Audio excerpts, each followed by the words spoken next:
क्या महादेवी लौटेगी अपने घर, या फिर उसकी नई जिंदगी ही उसका नया आशियाना बन जाएगी?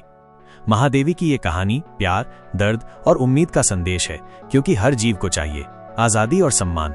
20 साल से ज्यादा वक्त एक पवित्र मठ में भीड़ की पूजा और तालियों के बीच, लेकिन जंजीरों में बंधी रही मासूम हाथनी महादेवी, जिसे सब माधुरी कहते थे, समय ने उसके पैरों में दर्द भर दिया।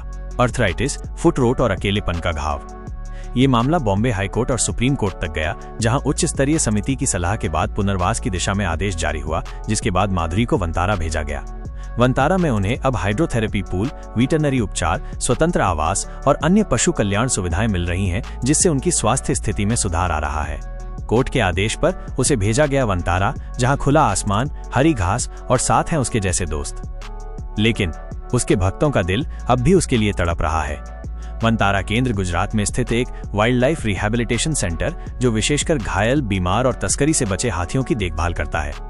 महादेवी माधुरी हाथिनी का मामला सुप्रीम कोर्ट के आदेश पर कोल्हापुर से वंतारा लाई गई। केंद्र ने सिर्फ उसे संभालने की जिम्मेदारी ली थी। ये हाथिनी अब गुजरात के वंतारा पुनर्वास केंद्र में है, जहां उन्हें शारीरिक और मानसिक देखभाल मिल रही है। उनका सफर मठ से वंतारा तक पीटा जाना, लगातार जंजीरों में रखा जाना।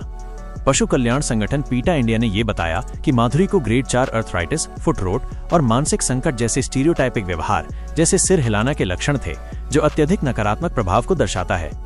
कोल्हापुर में हजारों लोगों द्वारा 45 किलोमीटर लंबी पदयात्रा आयोजित की गई। रिलायंस जियो के बहिष्कार की घोषणाएं हुई और राजनेता भी इस मामले में भावनात्मक समर्थन देने लगे। राजनीतिक पहल। महाराष्ट्र के पूर्व मुख्यमंत्री देवेंद्र फडणवीस ने सुप्रीम कोर्ट में रिव्यू याचिका दाखिल करने की घोषणा की और वंतारा व जैन मठ के बीच सहयोग प्रस्ताव पर सहमति बनाई।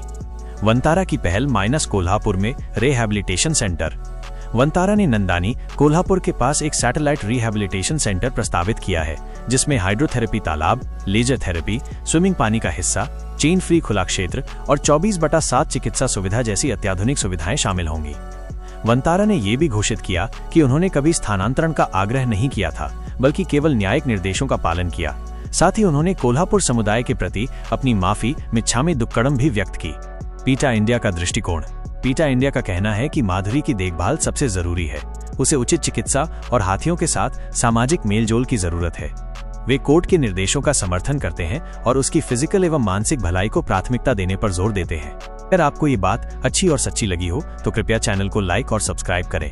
आपका सहयोग हमें और भी बेहतर कंटेंट बनाने के लिए प्रोत्साहित करेगा।